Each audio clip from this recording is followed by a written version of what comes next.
झारदा शिवानी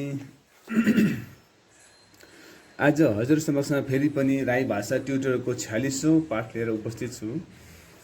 तर हजुर समक्षमा मैले यो पालि भने अलिक पृथक विषयमा जानकारी दिने मैले निर्णय गरेको छु है।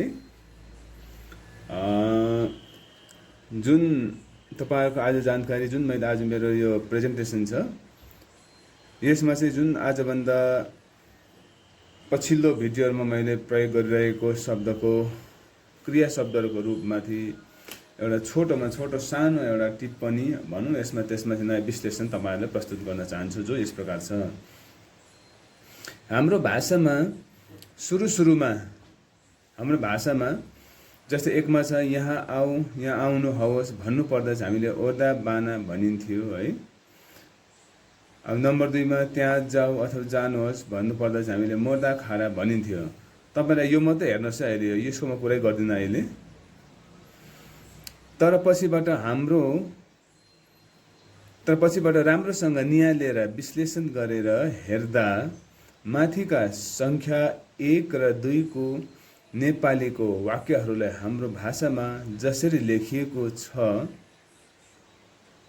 यो भन्नु खोजेको मैले त्यो हामीले भन्न चाहेको वाक्य केवल हाम्रो भाव र सोचमा मात्र सही हुने गर्थेछ, व्यवहार र व्याकरणको दृष्टिमा सही नभएको बुझियो। किनकि बानमा जस्तै अब बाना भनेको बान्माको पास बानमा भनेको आउनु, बाना भनेको आयो, आउनु क्रियाको भूतकाल रूप हो यो बाना चाहिँ है। जस्तै जहाँ खातमा यहाँ खारा छ यहाँनिर है, खारा आएको छ, खारा भनेको खातमा भनेको जानु क्रियाको हैन, खारा गयो, जानु क्रियाको भूतकाल रूप भयो। र यसमा के देखियो भन्दाखेरि चाहिँ हामीले चाहिँ सुरु पहिला आज पनि कति ठाउँ यो प्रयोग गरिन्छ। हुन त यो प्रयोग गर्नु कसैको गलत पनि हैन, यो अपराध पनि हैन, किनभने हाम्रो भाषा भर्खर मात्रै अब यो यता अब एकाडेमिकमा है सुरु भएको है। त्यसले गर्दाखेरि त्यति बेला अब यो अहिले अरू कुरा जस्तो भन्छ जस्तो र मेटेरियल एज अ र मेटेरियल है, ओडा यहाँ आउनुहोस् भने ओडा बाना भन्थ्यो है। कति ठाउँ अर्कै पालि पनि भन्थ्यो होला, तर मैले थाहा पाएको र हाम्रो भेगतिर चलेको छ ओडा बाना भन्थ्यो। तर हामीले सेन्सले मात्रै ओडा बाना भन्दाखेरि यहाँ आयो यहाँ आऊ भनेर अब भन्न चाहेको हुँदैछ, तर ग्रामरको ढङ्गमा त्यसको स्ट्रक्चर चाहिँ अर्कै हुँदैछ। जस्तै बाना भनेको आयो, यो बाना भन्छ ओडा बाना यहाँ आयो भयो, तर हामीले भन्नु खोज्दैछौँ यहाँ आउनु होस्, यहाँ आउनु होस् त भएन, यो अथवा यहाँ आऊ अथवा यहाँ आउनुहोस् त भएन, के हुन्थेछ यहाँ आयो हुन्थेछ। त्यसैले मोर्दा खारा भन्दाखेरि तर त्यहाँ गयो हुन्थेछ हो। तर अब हामीले यहाँ आऊ त्यहाँ जाऊ भनेर कसो गर्ने भन्दाखेरि चाहिँ तपाईँको यहाँ बानमा हेर्नुहोस्, बानमा भनेको आउनु, यहाँ अब आइजा भन्नेमा आइज बानमा अहिले अब यहाँ हामीले थाहा पायौँ न, मैले शब्द पाएको छुइनँ, कहीँ चल्छ होला। बानिने आऊ बानिन्ने आउनु होस्। त्यसरी खादमा भनेको जानु, अब जा भन्दाखेरि अब यसको हिसाबले भने अब छाप्तोको हिसाबले भने चाहिँ अब खारु हुनुपर्ने के हुनुपर्ने हो यो भविष्यमा अब यहाँनिर अब यसको पनि अब हामीले अनुसन्धान गर्नुपर्ने छ।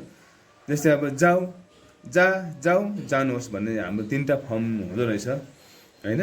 जस्तै अरू शब्द अरू क्रियामा जस्तै अब भाङमाको भाङसु भाङसुने भाङसिन्ने भन्ने हुन्छ, पकाऊ पकाउनु होस् भन्ने छ। त्यसरी नै यहाँनिर पनि खारिने जाऊ खारिन्ने जानु होस्। जस्तै अब अरूको फेरि छापमा क्रियाको लेख्नु हैन, छाप्तु लेख छाप्तुन्ने लेख छाप्तिन्ने लेख्नु होस्।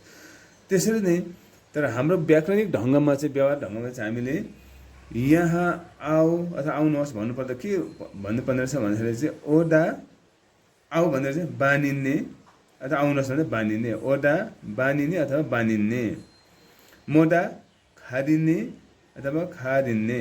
त्यसै नै ओडा बानिने यहाँ आऊ, मोडा खारिने त्यहाँ जाऊ, यो प्रकारले हुँदो रहेछ हैन। त्यसले गर्दाखेरि हाम्रो जुनै पनि अब क्रियाहरुमा त्यसरी अब आदेश सूचकमा चाहिँ यो 3वटा फर्म के यहाँनिर जस्तै छ लेख लेख लेख्नु होस् होइन। यसरी चल्दो रहेछ है। तपाईँहरूले यो जानकारी हुन त अब पहिला पहिला अब हाम्रो भाषा यसरी चलेको थियो, किन तर अब यो हाम्रो सही मेरो सोर्स त हुँदा हाम्रो त्यही हो भाषाको, तर त्यसलाई चाहिँ अब सोर्सलाई चाहिँ सही ढङ्गमा कसरी चलाउने भन्ने कुरा मात्रै यहाँ हामीले अब यसलाई अनुसन्धान गर्नुपर्ने, निहाल्नुपर्ने भन्ने कुरा भएको छ।